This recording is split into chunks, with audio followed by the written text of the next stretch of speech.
What's up, everybody? Thralls Metal here once again. I'm Necrotic Nick. Rin. Jammin Jon. And we have an album review for you, and one that I would say is pretty anticipated, though I would say also the rollout for this album probably didn't go as smoothly as it possibly could have, but we'll get into that. Nope. We are going to go over the debut solo effort from Kerry King, From Hell I Rise. This comes out on the 17th of May. Should have came out June 6th. 6/6. We 2/4. would have outsourced that. 5, 6. There's the other 6. Yeah, There it it is. is. Son of a bitch, numerology. They're trying to tell you something. Anyway, this comes out on Reigning Phoenix Music. This band technically formed in 2019 in LA, I assume, because that's where Kerry's from.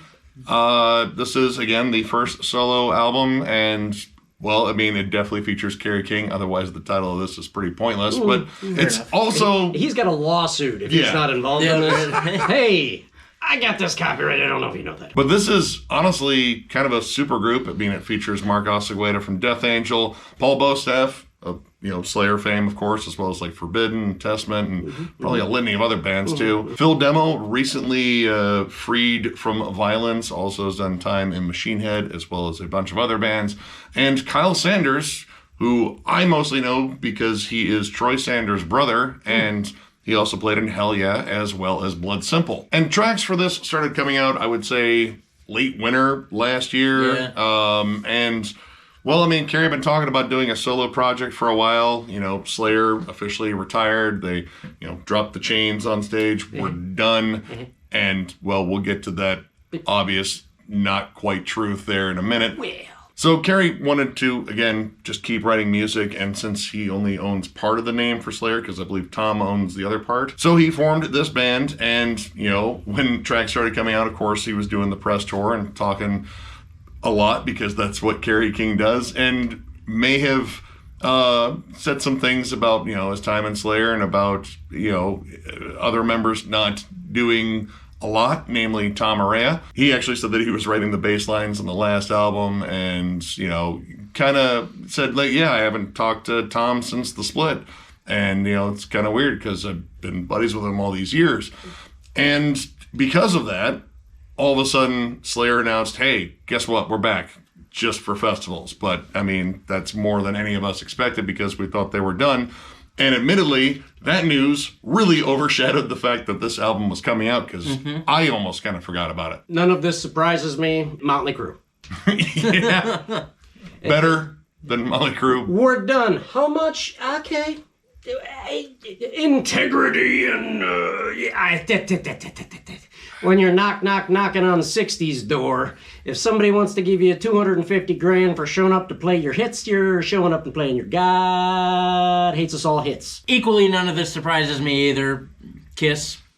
Yeah. Yep. Well, they're done this time. Well, that's Done. what they... Well, Until their T800 Gene Simmons models come out with lifelike tongues, yeah. It's bad breath, and everything. If your expectations lie anywhere else than Kerry King, you're wrong. Have you heard him play guitar before?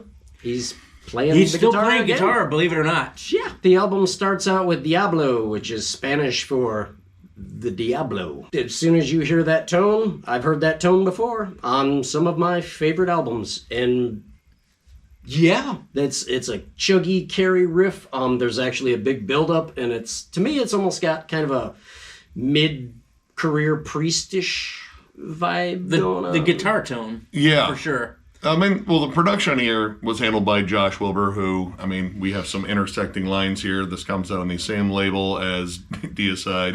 It's also got the same producer, and it also has some really shitty AI art. So, yeah. Seems to be the going trend. Yeah. Yeah. See, my theory is the AI can't make really cool covers because then they'd blow their whole hidden agenda to take over the planet. Wait, with cool album covers? Yeah.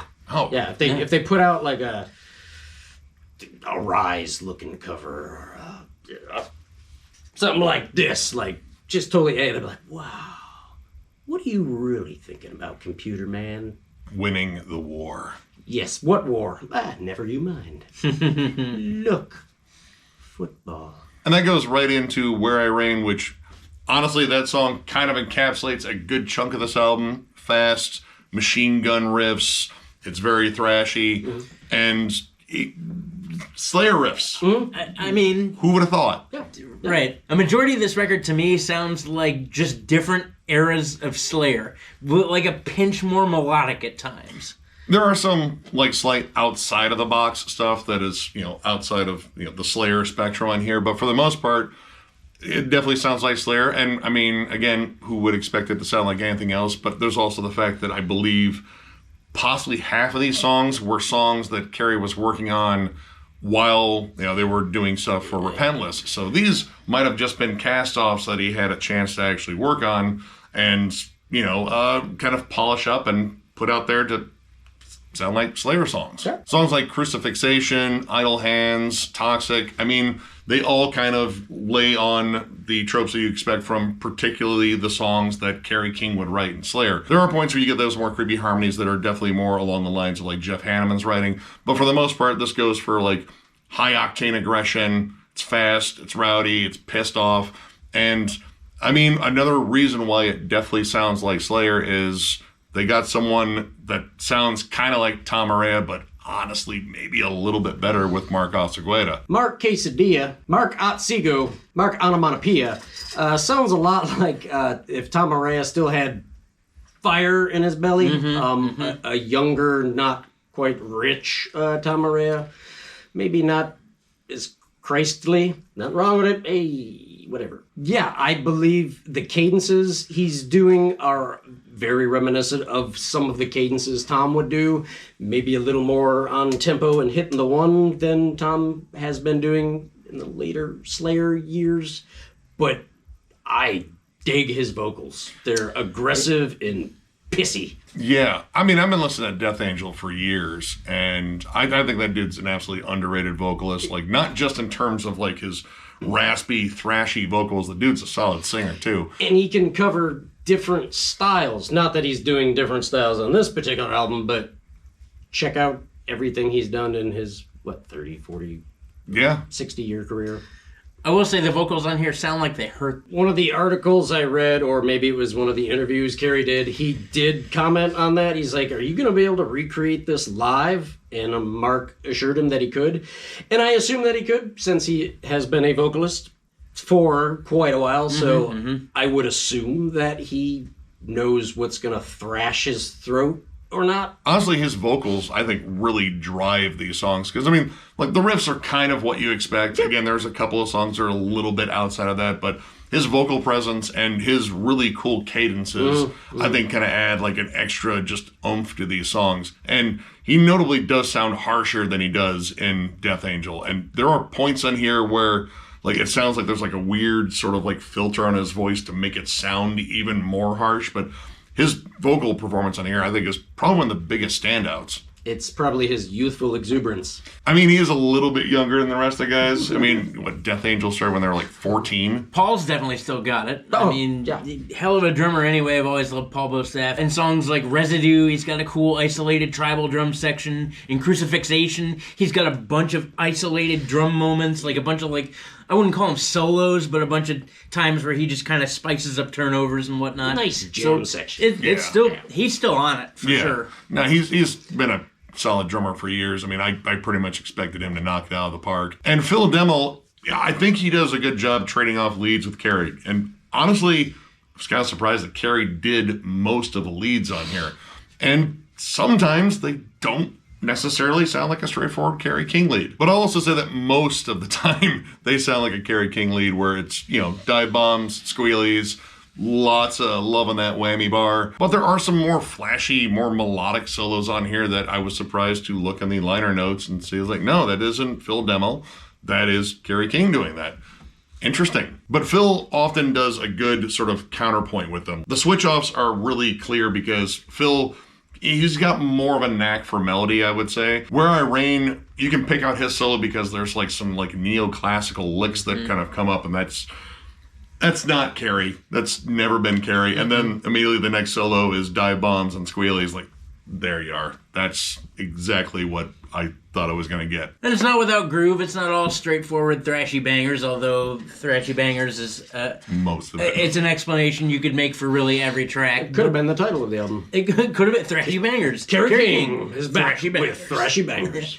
Again, songs like Crucifixation, Toxic has a really like bouncy groove to it. Like all of us were running in a bouncy castle. I almost secretly wanted to be a cover of Britney Spears' Toxic just because I wanted to hear them do that. And I don't know, I'm pretty sure you can do that opening melody with a whammy bar and just make it sound ridiculous. And even Two Fists, the hardcore jam, has a moment in it where it's the picking up things off the bottom shelf and throwing them in the shopping cart. So yeah, that's great. That song is legit kind of like out of nowhere too. Like I was not expecting a full-on hardcore song. Like it sounds like Suicidal Tendencies or Sick of It All being covered by Slayer. Yeah, that's awesome. Yeah, Residue has a great mid-tempo chug. Squeezing the word fuck into the verse where it doesn't necessarily fit in with the cadence is a classic Slayerism in their later years that was repeated on this, and effing love it. Yeah, I mean, it was right before the breakdown too, right? Yeah. Yeah. That's, if you're gonna shoehorn that one in there, that's the spot. And that breakdown is absolutely, like, probably one of the heaviest moments in this entire album. Like, it's just a vicious, not so much thrash metal breakdown. Like, dare I say, like, a little bit of death metal kind of crept in there. He's part of one of the bands that formed the foundation on which death metal stands. I mean, dude, I would actually argue Hell Awaits is almost kind of proto-death metal in a way. Yes. And another couple of songs I think are big standouts in here are Rage and Shrapnel. Not so much for the names, because it's like the names of like two different bands there. Yeah. But they're old school, but in like a non-Slayer old school, which I think was pretty cool. Like Rage is a D-beat ripper. Honestly, it sounds more like an Overkill song, which I know, like, comparing an old school band to another old school band. Like, yeah, but it's a different flavor of it. And Shrapnel is notably more of like a mid-tempo, sort of like double-time, groovin' heavy song. That song has like a big, like, kind of machine, like, double-time groove to it that, I mean, honestly, it kind of reminds me more of Bolt Thrower than Slayer. Well, and it's darker, too. The riff is a little bit more sinister, and there's a point where your brain kind of latches on and goes, is this going to be kind of a doomy moment?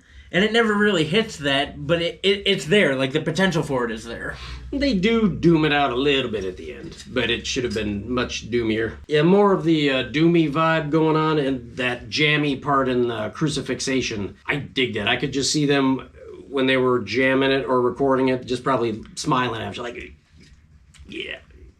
I mean, those kind of Slayer-ish harmonies show up there, but I like the fact that initially when those harmonies come in on the bridge, they don't sound like Slayer harmonies. They kind of sound a little bit more like traditional and thrash, or even like, you know, classic heavy metal. It's when you get a break after that and then they come back, all of a sudden they kind of switch over those like more like minor chords and such, and it gets way more sinister, and like, yeah, that's almost like a little nod to Jeff Hanneman style of riffing versus Kerry King's. Now, while I think this was at least better than I expected, it still got some issues.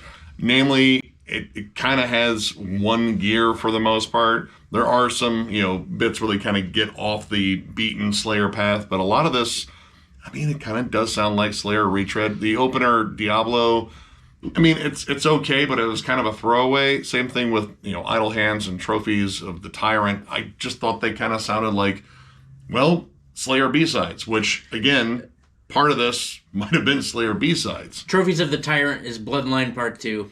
It is Bloodline 2, Plasma Boogaloo. Yes, I'm there. The song Tension does a great job of building tension. But that's all. Yeah. And it goes absolutely nowhere. Yeah. It's weird. It's almost like a long intro. Like, it's a little under 3 minutes, and you feel like it's building towards something. Yep. In fact, I really like Mark's vocals on it, like kind of being more sinister and subdued and slowly getting more, you know, just angry. And, you know, you feel like the song is really building up to something. Like tension. And then it just kind of ends and goes into Everything I Hate About You, which is not the Ugly Kid Joe song. That's I Hate Everything About You. Believe me, I had to do a double take, and that was another cover I was kind of curious about, but it didn't happen. But that song isn't necessarily the payoff I think that Tension was leading up to. It's the shortest song on the album. It's just sort of a quick, thrashy banger. It's under 2 minutes, and then it's done. And there's tons of abrupt endings on this too. Like all of them just kind of end. And that brings up another point. The tracking and or the pacing of this album, I don't know if it was thought out like at all. Yeah, I feel like a lot of these tracks, they're kind of interchangeable. Like Tension could have opened the album and then gone into Where I Reign, and I think that'd been a much better setup. But where it is, like just like now, we'll just throw it. It's track 7 because that's the number I thought of in my head. Yeah, my only gripes are the track listing, and I think after, like, I wrote the songs, I recorded them, what more do you want from me? Put them in it, it doesn't matter. It doesn't matter. The cover, something evil. That's the other thing, the cover. Yeah, the cover is irritating for multiple reasons. Not only is it just another, like, AI stock image, like, it might look slightly better than Deicide's album cover. That's debatable because they both don't look good. Yeah. But the thing that just kind of bugged me was I bought this, and opening it up and looking through the liner notes, there's a cool little splash page in the middle of the book that is done by James Buscema. At least I think that's how you pronounce his last name. Anyway, he's an awesome dude, great artist. He did the absolutely amazing cover for Spirit World's last album and a ton of other ones. And looking at this, it's a really awesome piece of art. And I was like, wow, it's almost like this should have been the album cover and you would have had an actual artist on there. But no, you just binged an image and was like, good enough. We do have the booger troll. I mean, yeah, we made a booger troll for jokes. And Kerry King made an album cover, well, I mean, technically for jokes right now. But yeah, yeah, that's just, I'm so tired of even bringing this shit up, but I'm going to have to because it keeps popping up. To rank it, I would go 3.5. Is it Rain and Blood? No, neither was Repentless. It's Kerry King writing songs like he has been for 40 years, and there's other dudes playing on them. Tom didn't want to sing on it, and so he got another dude. I dig it. I don't know how much I'm going to listen to it from start to finish, but this album will probably be on every one of my playlists.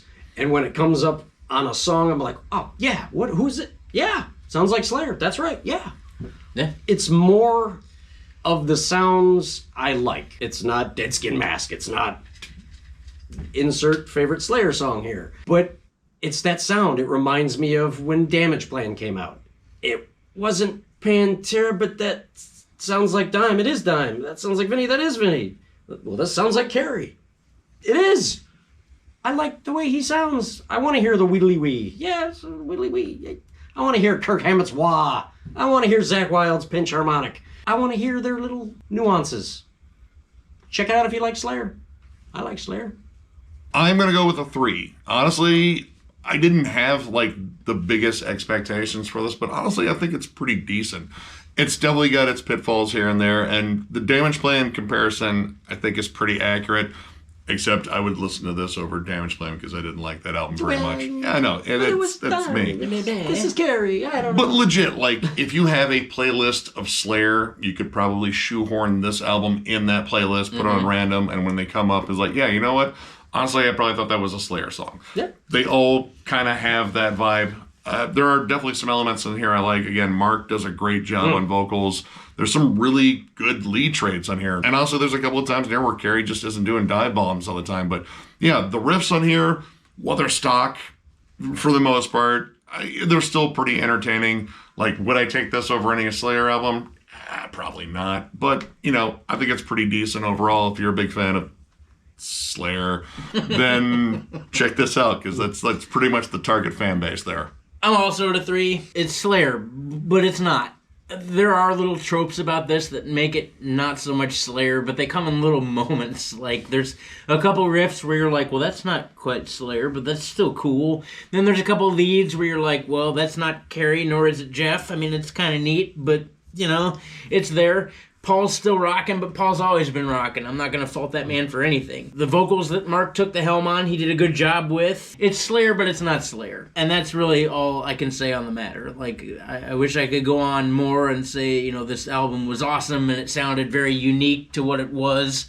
But, I mean, it sounds like Kerry King playing riffs. And, I mean, what do you want? If you like Slayer, you're probably going to like this because it's very, very similar in nature to those things. Is it something I would go back to? Yeah, maybe a couple songs. There are a couple bangers on here: Residue, Crucifixation, Shrapnel, things like that. But Nick kind of hit the nail on the head. You could easily sneak this into a Slayer playlist, and you'd be like, "Oh, that's cool. Well, that's a Slayer song I never heard. Well, it's Kerry King. Well, okay, cool." I recommend just checking it out anyway because it's Kerry King. Give the man a day in court. He's been doing this for 40 years. If he wants to release a self-titled solo album, go for it. Fucking do it. Yeah. So. Think about the time you went to the grocery store and you begged for Fruity Pebbles and your mom got you the off-brand Fruit Rocks or whatever the hell they were called. It tastes the same. Close enough. So, if you enjoyed this review, give it a thumbs up, and if you are new to the channel, subscribe because we do stuff like this all the time. We are also on Patreon if you'd like to help us out there. There's a link down below to thrallsmetal.com. Our Patreon link is there. It is also on our channel up in the banner in the bottom right-hand corner. But thrallsmetal.com is where you go to get Thralls Metal stuff. We have t-shirts, both old and new. The old ones are discounted, provided we have your size, and we even have hats. So if you're looking for any of that stuff, click the link down below. And once again, here we go with the awkward thank you portion of the video where we thank you profusely for being a member of the Thralls of Metal family. Thank you to all of you who continue to help us out and support us and watch our videos and talk to us. It doesn't make a lot of sense to me because I know us, but you do it nonetheless. Tons of stuff coming from Thralls of Metal, album reviews, discography ranking. We're going to dive into Meshuggah after we get back from MDF, which we will be at later next week, and I'm very excited about that. And it's MDF. That's kind of like our payoff for a year's worth of hard work here in Thralls of Metal. We're in our 5th year. Goodness gracious, you're still here. Thank you, Nick. Also thank them. Yeah, you guys absolutely roll, and we're looking forward to running into some of you at the fest, and tons of stuff coming in the future. So one more big thank you because you guys are awesome. Thank you. And we will catch you later.